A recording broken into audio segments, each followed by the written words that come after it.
Graça e paz, queridos, essa é a nossa aula número 2 a respeito do livro de Atos. A gente vai continuar a exposição aqui do livro de Atos, Atos capítulo 2. Vai lá comigo, acesse a sua Bíblia, ou digital ou de papel. Atos capítulo 2, verso 1, diz assim: Ao cumprir-se o dia de Pentecostes, estavam todos reunidos no mesmo lugar. De repente, veio do céu um som como de um vento impetuoso e encheu toda a casa onde estavam assentados. E apareceram distribuídas entre eles línguas como de fogo, e pousou uma sobre cada um deles. Todos ficaram cheios do Espírito Santo e passaram a falar em outras línguas, segundo o Espírito lhes concedia que falasse. Bom, esse foi um evento inaugural da ação do Espírito Santo sobre a sua igreja. Cristo sobe aos céus, agora eles permanecem em Jerusalém, os apóstolos, os discípulos, e quando estavam 120, vai dizer que era um número de 120 reunidos. Atos capítulo 1 vai falar que eram 120 reunidos, eles estavam unânimes na oração, obedientes, porque estavam em Jerusalém cumprindo a ordenança, estavam constantes na oração e num só espírito, em unidade. E veio sobre eles um som como de um vento impetuoso, o Espírito Santo, e eles passaram a falar em outras línguas. E essa é a ação do Espírito Santo de Deus, enchendo e capacitando a Igreja de Cristo. O reverendo Hernani Dias Lopes, ele vai falar sobre o Pentecostes da seguinte maneira: o Pentecostes não foi um acontecimento casual, mas uma agenda estabelecida por Deus desde a eternidade. Como o Calvário, o Pentecostes foi um estabelecimento único e irrepetível. O Espírito Santo foi enviado a fim de estar para sempre com a sua igreja. O Espírito Santo foi enviado para estar para sempre com a sua igreja. E é a vontade de Deus revestir a sua igreja. É a vontade de Deus que a sua igreja seja capacitada. E quem é a igreja de Cristo? A igreja de Cristo somos nós. Eu e você fazemos parte do corpo invisível de Cristo, espalhado sobre a face da terra. O Espírito Santo foi derramado, conforme a gente viu lá em Atos 1, verso 8, para que nós viéssemos a ser testemunhas de Jesus. O Espírito Santo da promessa nos capacita para que nós sejamos testemunhas da ressurreição, testemunhas da salvação, não só em Jerusalém, em Judéia e Samaria, mas até os confins da terra. Amém? Então, todos nesse dia os judeus daquele mundo conhecido, Judéia, Samaria, Ásia Menor, Cartago, toda aquela região, todos os judeus nessa data, eles se dirigiam para Jerusalém. O Pentecostes, ou chamado Shavuot, em hebraico, ele é essa festa que conclama todos os judeus para se voltarem agora para Jerusalém. Depois da destruição do primeiro templo, quando Israel volta do exílio da Babilônia, a festa passa a ser em memória à lei que foi dada por meio de Moisés no Sinai. Então, o Pentecostes, que acontece 50 dias após a Páscoa judaica, ou Pessah, que quer dizer a passagem do espírito da morte, lá no Egito, no Êxodo, quando uma das 10 pragas, que a morte vem e ataca os primogênitos do Egito, e todos os Hebreus recebe a instrução de sacrificar um cordeiro sem mancha, sem defeito, e passar o sangue nos umbrais da porta, e o espírito da morte ia passar e não ia matar aquele primogênito daquela família, mas o espírito da morte vem e ataca os primogênitos dos egípcios. Então, aquele momento é comemorada a Pessah, a Páscoa judaica. 50 dias depois é comemorada a festa de Pentecostes. E ela ganha uma ressignificação, Shavuot, que após o exílio da Babilônia, ela passa a ser comemorada. Perdão, ela ganha essa significação, não uma ressignificação, ela ganha essa significação que após o exílio da Babilônia, quando o povo judeu volta para sua terra, para Jerusalém, eles passam a comemorar o dia em que Moisés recebeu a lei no Sinai. Passa a comemorar esse dia que Moisés recebe a lei no Sinai. Quando Moisés recebe a lei, 3.000 pessoas, vai dizer lá que 3.000 pessoas foram fulminadas, porque Deus havia delimitado o Sinai para que as pessoas não passassem e somente Moisés subisse para ter os escritos da lei. Então Moisés sobe, densas trevas cercam ali aquela região que Moisés está no alto do Sinai, trovões, nuvens pesadas, e eu imagino esse ambiente caótico, porque a presença de Deus desceu e deu a lei. Mas agora, Jesus, o Cordeiro Pascal, que foi morto na Páscoa, assim como aquele cordeiro que foi morto lá no Egito, no Êxodo. Aquele cordeiro foi morto no Êxodo, e na mesma data Jesus é morto na Páscoa, e 50 dias depois da sua morte vem o Pentecostes. É inaugurada a dispensação, o tempo, a época da Igreja de Cristo sobre a face da terra. Assim como depois da libertação do Egito, que os primogênitos foram mortos no Egito, e houve essa praga, até hoje os judeus comemoram a Páscoa judaica. Até hoje eles comemoram o Pessah, que o espírito da morte passou e não atacou os primogênitos dos hebreus. 50 dias depois, Moisés recebe a lei no alto do Sinai. E agora, trazendo para Cristo, nós temos a morte de Cristo numa Páscoa. 50 dias depois, nós temos a festa do Pentecostes, que aí sim ganha uma ressignificação. Se antes a festa do Pentecostes, na antiga aliança, era para relembrar, era para trazer à memória a lei que foi dada por Moisés no Sinai, agora essa festa ela é ressignificada e ela é lembrada como a descida do Espírito Santo sobre a Igreja de Cristo. Por isso que Jesus fala: permaneçam em Jerusalém até que vocês sejam revestidos de poder. Amém? Então, a festa do Pentecostes ela era a composição de uma das festas que os judeus comemoravam. Nós temos Pentecostes 50 dias após a Páscoa, que é o Shavuot, o Pentecostes Shavuot.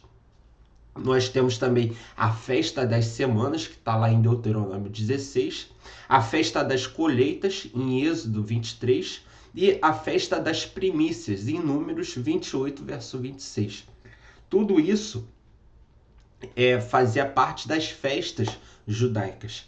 Então, lembrando que Moisés, ele dá a ordenança de sacrificar um cordeiro perfeito e passar o sangue desse cordeiro perfeito nos umbrais das portas dos hebreus, nos egípcios, e o espírito da morte passa, por isso Pessah, passa, e os hebreus não têm os seus primogênitos mortos, somente os primogênitos dos egípcios são mortos.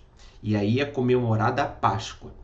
Aí 50 dias depois, Moisés sobe ao Sinai e recebe a lei de Deus. E por causa disso é comemorado o Pentecostes judaico.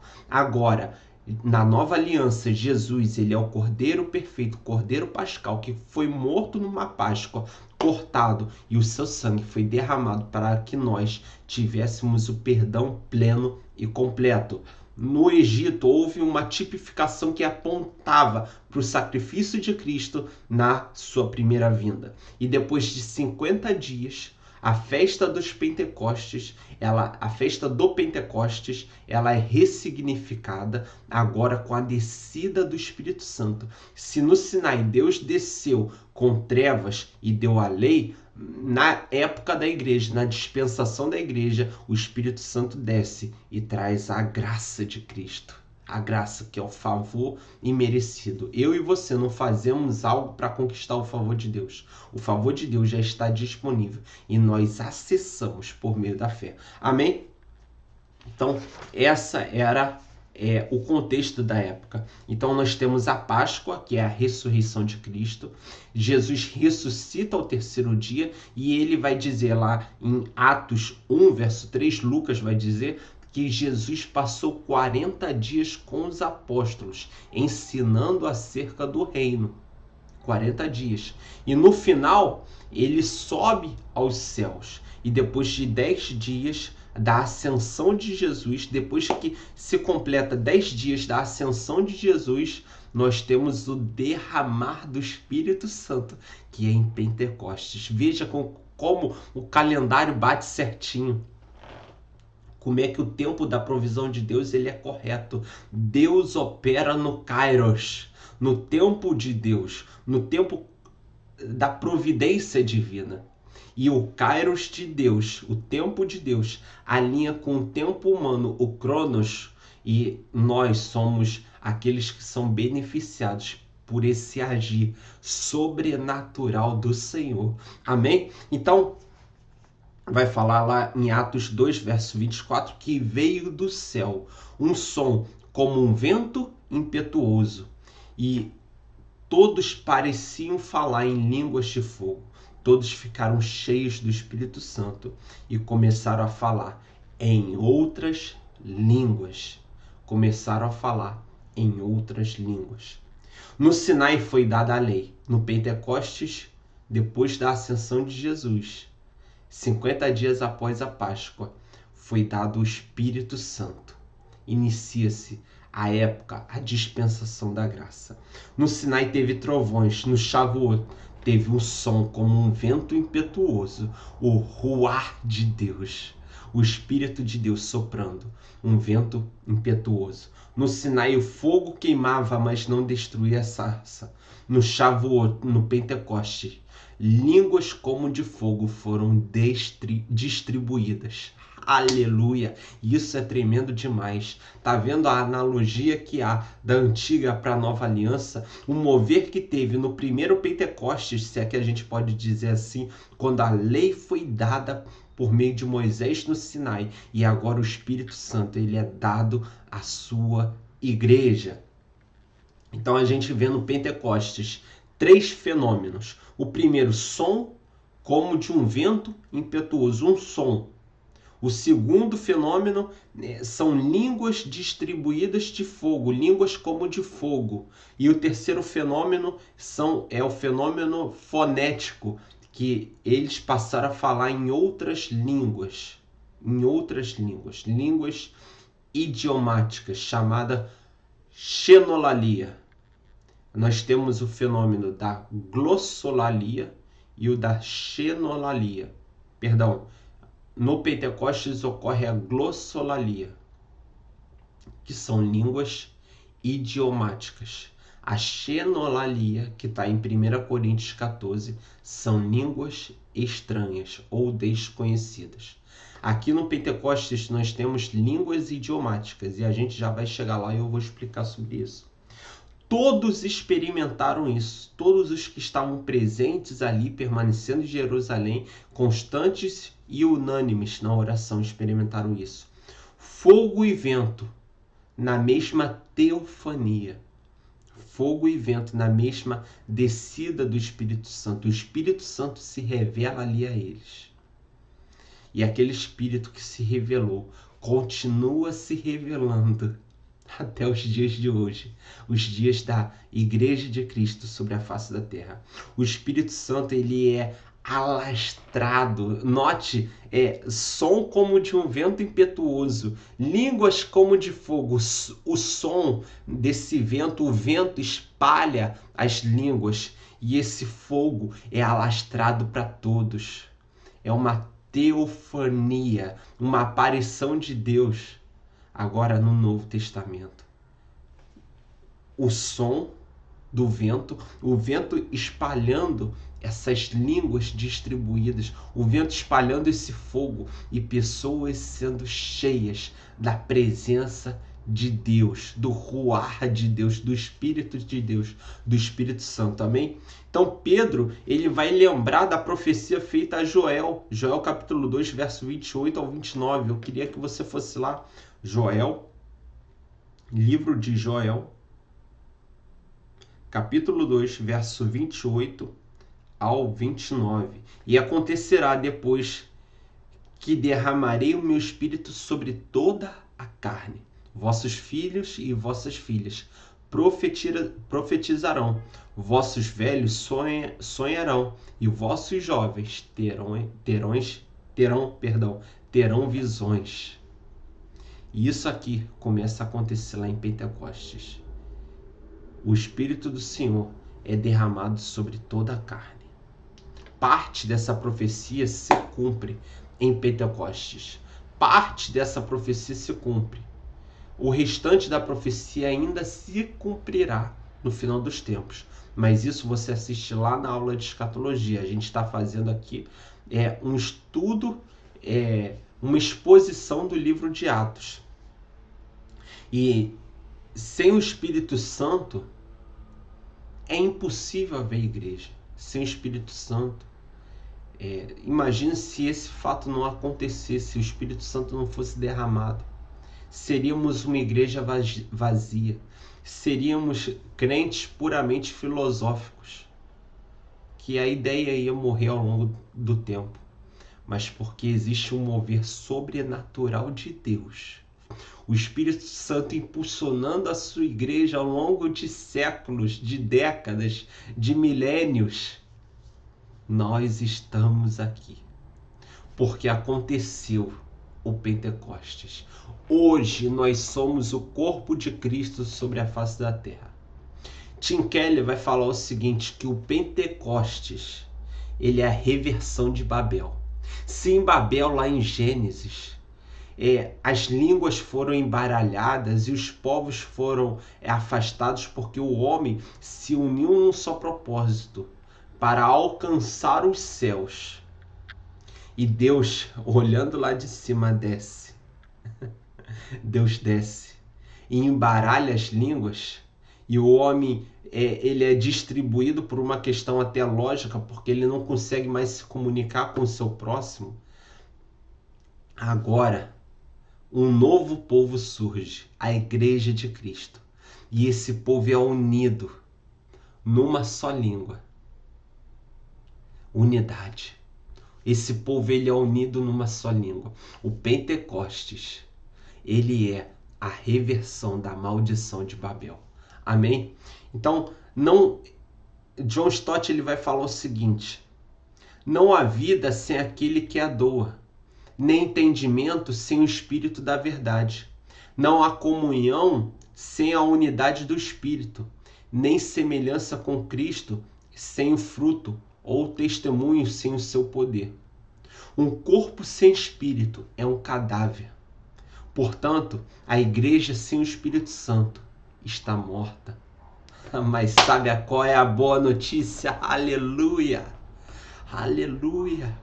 Que nós, eu e você, somos testemunhas oculares da ressurreição. Embora nós não tenhamos visto, mas o Espírito Santo, nós somos testemunhas, ele testifica conosco que o Espírito que ressuscitou a Cristo dentre os mortos habita dentro de mim e de você, e podemos testemunhar de um Cristo vivo, de um Cristo ressurreto, daquele que morreu, mas ressuscitou. Aleluia!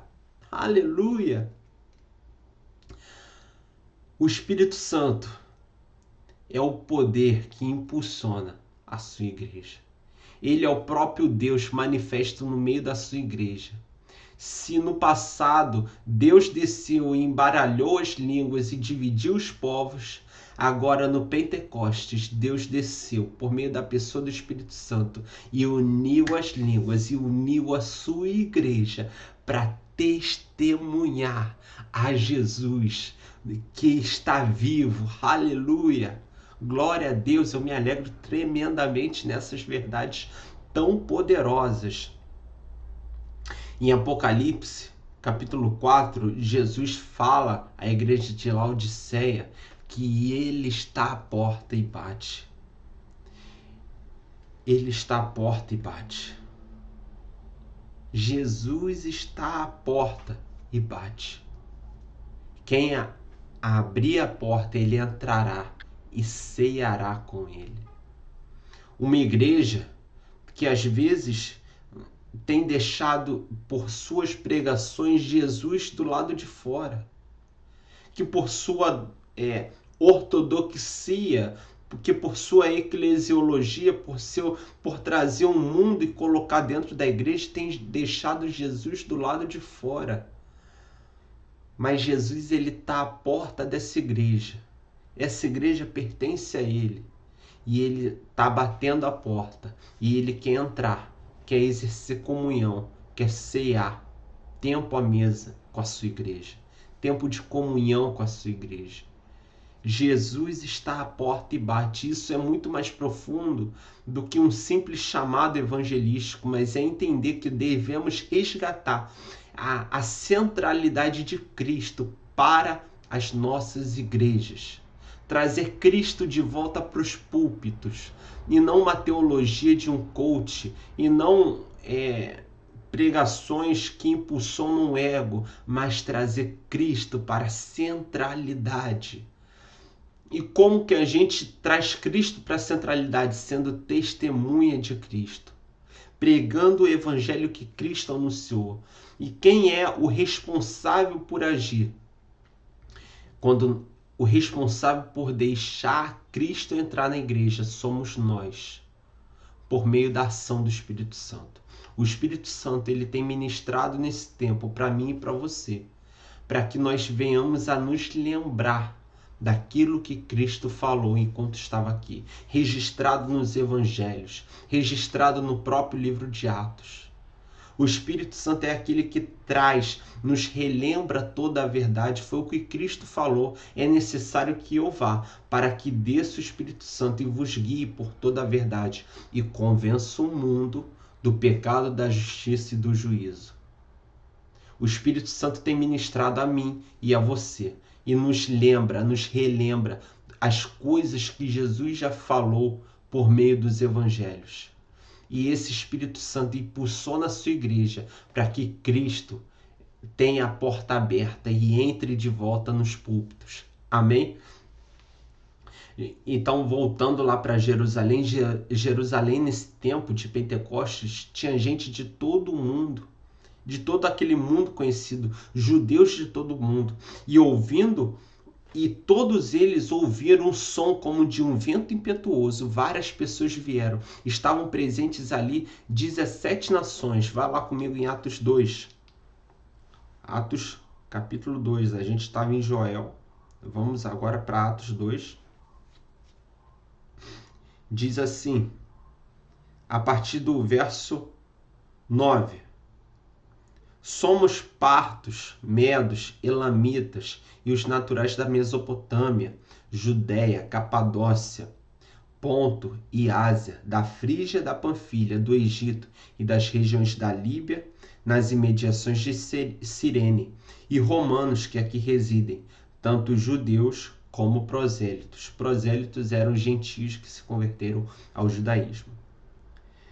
Cretenses e arábios, como os ouvimos falar em nossa própria língua as grandezas de Deus.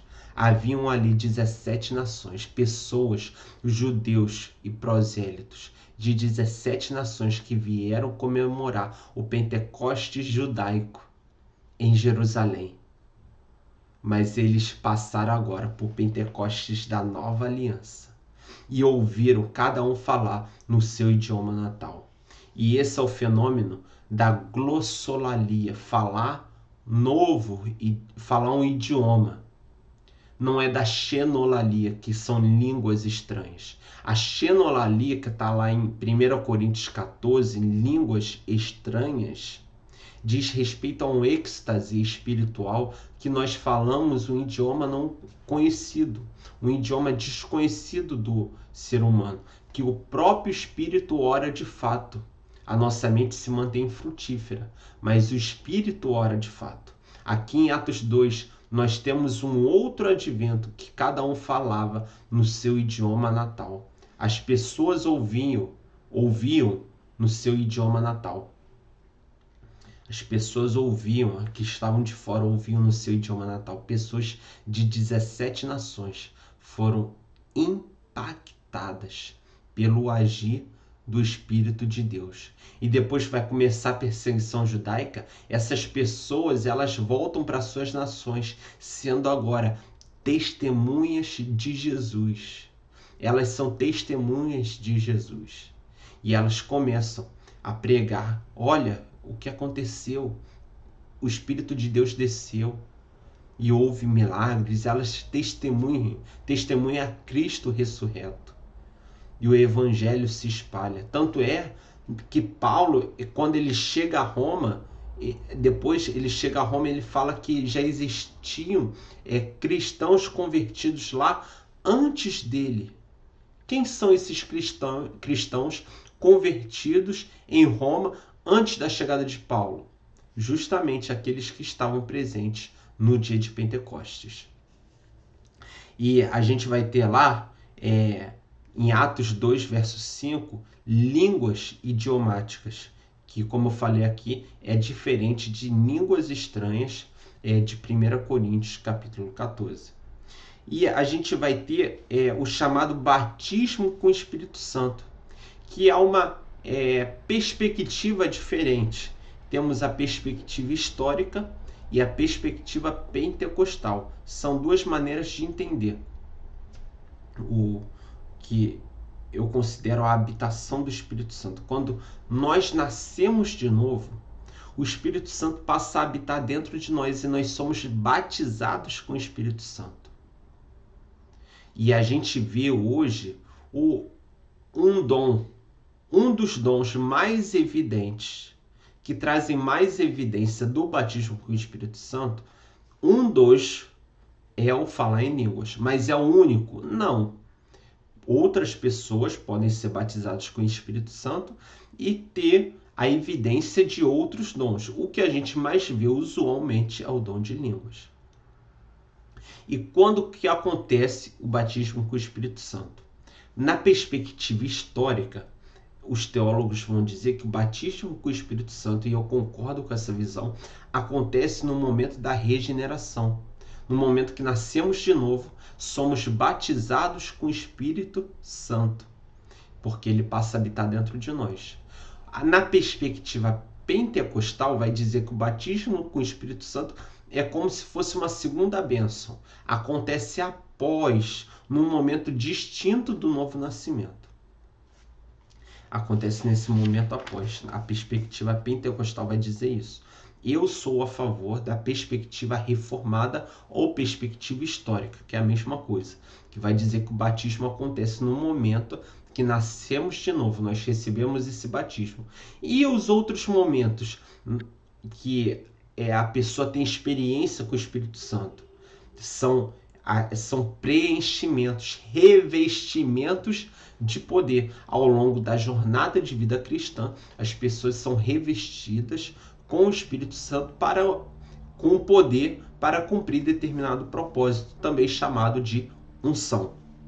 Então, a evidência na perspectiva histórica do batismo com o Espírito Santo é a santificação. Já a evidência na perspectiva pentecostal é que a pessoa vai necessariamente falar em línguas. Então, por isso eu vou defender que o batismo com o Espírito Santo acontece no momento do novo nascimento. Mas eu já vou deixar uma dica: não coloque regras sobre a atuação do Espírito Santo. Você não, e eu não podemos colocar o Espírito Santo dentro de uma caixinha. Amém? Usualmente a gente vê que as pessoas batizadas com o Espírito Santo falam em línguas, mas esse é o único dom que aponta para o batismo com o Espírito Santo? Não. O maior sinal que aponta que uma pessoa é batizada com o Espírito Santo é a sua vida de santificação. E outros dons podem vir reforçar e evidenciar esse batismo. Não somente o falar em línguas, dom de profecia, dom de cura, dom de milagres, dom de fé, dom de administrar, dom de pastorear, dom de ensinar, vários outros dons, não somente o falar em línguas. Então, a gente acredita que seja esse revestimento de poder que vai acontecendo ao longo da vida do cristão durante sua caminhada. E foi como eu falei aqui, o Pentecostes ele foi um advento que reverteu a maldição de Babel. É o que o Tim Keller vai falar no livro dele sobre justiça, que as línguas foram espalhadas em Babel e o povo foi separado porque aquele povo não se comunicava mais. Mas agora, porque a igreja precisa ser unificada sobre a face da terra, o Espírito Santo desce e todos passam a falar em línguas. E aquele povo ganha um sentimento de unidade. E num primeiro momento eles vão ser chamados como a seita do caminho e depois eles vão ganhar o título de cristãos, seguidores de Cristo, porque eles testemunham a ressurreição, o Cristo que morreu, mas ressuscitou. Aleluia! Porque é importante saber que Cristo ressuscitou, porque quando ele ressuscita, ele possibilita que nós venhamos a nascer de novo. E por causa disso nós somos salvos. E somente a um Deus é dada a capacidade de salvar. Por isso que ele é Deus. Por isso que ele ressuscita. Por isso que ele não fica morto. Amém? Jerusalém estava lotada de pessoas do mundo todo. E essas pessoas, elas presenciam o advento do Pentecostes. Elas presenciam o advento do Pentecostes. A descida do Espírito de Deus. Se Moisés subiu para receber a lei, agora Deus desce para estar no meio do seu povo. A vontade de Deus foi sempre habitar no meio do seu povo. Por isso que em Êxodo, Moisés recebe a instrução para a construção do tabernáculo, para que Deus habitasse no meio do seu povo. Enquanto o povo peregrinava no deserto e montava acampamento, o tabernáculo era montado. E a nuvem da glória de Deus, a nuvem da glória, a nuvem que encobria a glória de Deus, a Shekinah, descia. E quando a nuvem descia sobre o tabernáculo, Deus estava no meio do seu povo. Agora em Pentecostes, o Espírito de Deus desce e essa igreja ela ganha um sentimento de unidade. Ela é testemunha da ressurreição e Deus está novamente no meio do seu povo. Aleluia! Aleluia! Eu me alegro muito com isso. Eu não sei você, mas eu me alegro tremendamente, porque a igreja não é somente uma instituição física, mas é o próprio corpo de Cristo espalhado, testemunhando a Jesus no nosso ambiente de trabalho, na nossa vizinhança, aonde nós vamos, nós testemunhamos a Cristo, porque Ele é o nosso Redentor, o nosso Salvador, o nosso Libertador, aquele que deu a vida. Quando nós ainda nem éramos nascidos, Ele deu a vida por mim e por você, o Cordeiro que foi imolado antes da fundação do mundo. Ele vive, Ele está ressuscitado, Ele está à direita do Deus Pai. Ele não nos abandonou, Ele está conosco até a consumação dos séculos, por meio da pessoa do Espírito Santo que habita dentro de mim e dentro de você. Nós somos crentes da nova aliança, nascidos de novo, regenerados, justificados, aliançados, pertencentes à família de Deus, porque nós somos testemunhas do Espírito Santo que desceu em Pentecostes, habita dentro de nós. Aleluia! Todos podiam ouvir, com a descida do Espírito Santo, sopro do vento impetuoso, línguas distribuídas como de fogo. Todos podiam ouvir no seu próprio idioma natal. Não há mais confusão de línguas. Todos ouviam no seu idioma natal. Verso 12 e verso 13 vai falar que eles estavam perplexos. Um grupo estava perplexo, outro estava zombando. Querido, querida, quando a presença de Deus se manifestar, dois grupos vão se levantar. Aqueles que vão ficar impactados, perplexos e vão se render. E vai ter sempre aquele grupo que vai zombar, dizendo, como disse em Atos 2, por acaso não estão bêbados a essa hora da manhã? Sim, mas os sinais seguirão aos que creem. Os sinais vão seguir aos que creem.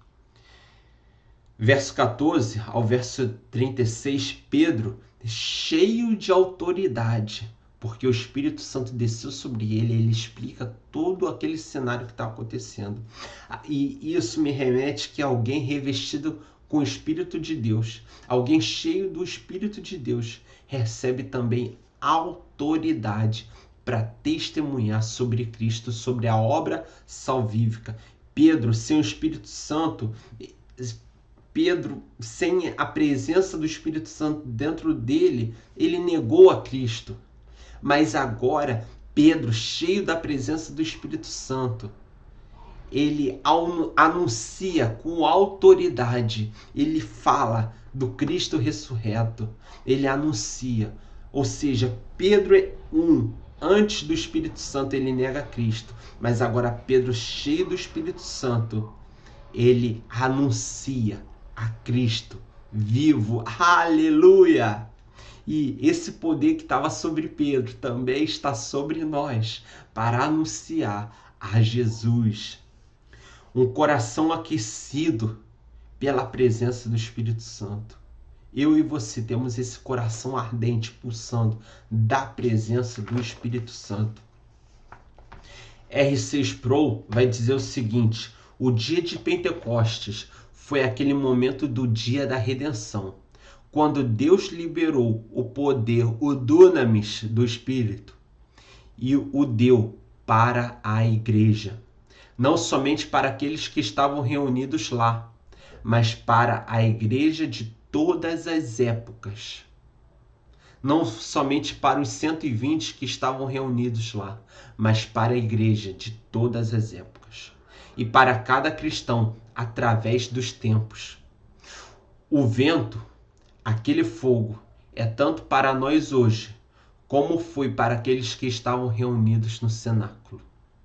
O vento, o fogo, é para nós hoje, como era para aqueles que estavam reunidos naquele cenáculo.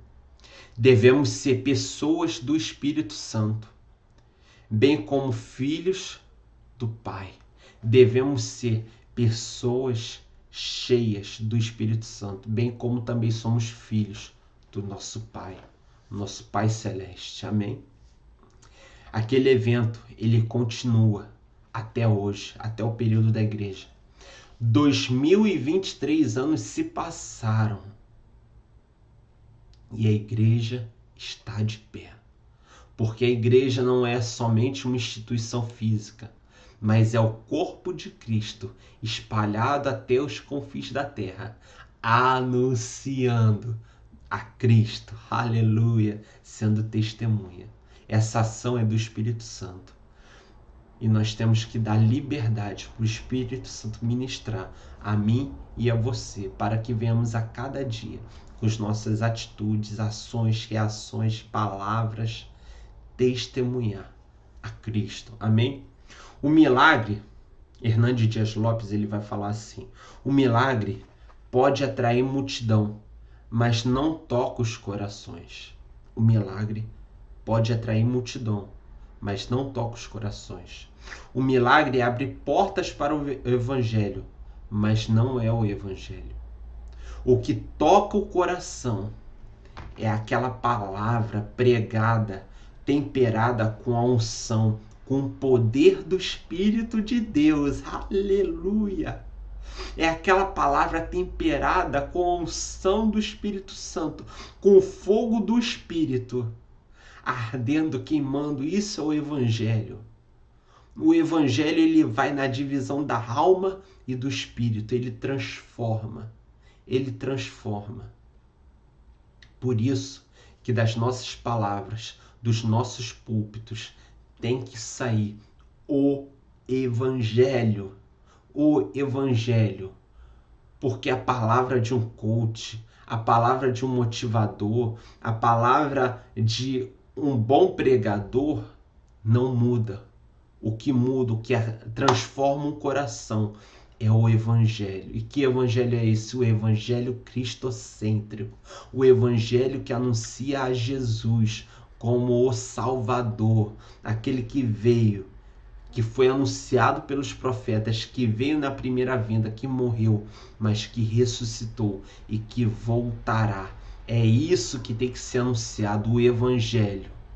O Evangelho retira, tem a capacidade, por meio da ação do Espírito Santo, de tirar o coração de pedra e colocar um coração de carne, de mudar a natureza humana. A pregação, Atos 2,14, anunciada por Pedro, é uma pregação grandiosa, porque aquele Pedro que negou Jesus, agora ele é cheio de poder e autoridade, dada pelo Espírito Santo para anunciar a Cristo. A nós foi encarregado esse ministério. Ide por todo mundo, pregar o Evangelho, anunciai a palavra do Evangelho a toda criatura, indo e fazendo discípulos. Nós fomos comissionados com o ministério do ide e pregai.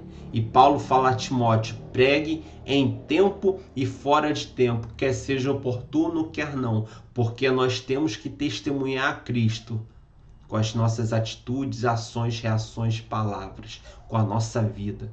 Porque cristianismo não é somente ir numa igreja no dia de domingo, mas é um estilo de vida de alguém que conhece a Jesus face a face. Porque você só pode testemunhar, querido, aquilo que você vive. Você só pode testemunhar aquilo que você conhece. Você só pode testemunhar quem você tem um relacionamento. E o Espírito Santo é aquele que vai nos guiar por toda a verdade. É aquele que vai queimar no nosso coração, nos impulsionar por dentro para anunciar a Cristo, a testemunhar a Cristo. Amém? Robson, ele é um teólogo. No ano de 2018 ele fala assim: a Bíblia é a palavra de Deus. Quando a Bíblia fala, Deus fala. Quando a Bíblia fala, Deus fala. A nossa experiência pessoal, ela não pode falar, embora seja maravilhoso ter uma experiência pessoal com o Senhor Jesus e saber que Ele é aquele que proporciona essa experiência, mas a nossa experiência não pode estar acima daquilo que Deus falou. Os limites da experiência do Espírito Santo conosco estão pautados na palavra de Deus. Então, a experiência ela pode servir para embasar a palavra, mas a palavra é um manual de fé e prática. A palavra é o que vai nortear a nossa experiência. A minha e a sua experiência não pode estar acima da palavra. Ela tem que estar submetida à liderança da palavra, porque quando a Bíblia fala, quando nós abrimos a Bíblia, é Deus falando. E essa é a maior experiência de todos os tempos. Deus deixou a sua palavra para que viesse a nortear como manual de fé e prática a nossa vida. Amém? A pregação, ela é encorajada, como foi o caso de Pedro, uma pregação audaciosa por causa do tempero, da unção do Espírito Santo. E eu queria te convidar nessa aula de hoje a você buscar, até que nada mais importe, a presença de Deus. A não contar a sua experiência como algo que ocorreu há muito tempo atrás, mas a buscar esse revestimento de poder. E esse revestimento de poder, ele vai acontecer constantemente, não é um evento único na vida do cristão. Um evento único é o batismo, que acontece no novo nascimento. Mas durante a caminhada, o processo de santificação, nós temos enchimentos, revestimentos do Espírito Santo. Não para que o seu ego seja aumentado, tive uma experiência com Deus, mas que você venha com esse revestimento ser impulsionado corajosamente por meio da sua vida, das suas palavras, da sua pregação, a testemunhar a Cristo. Amém?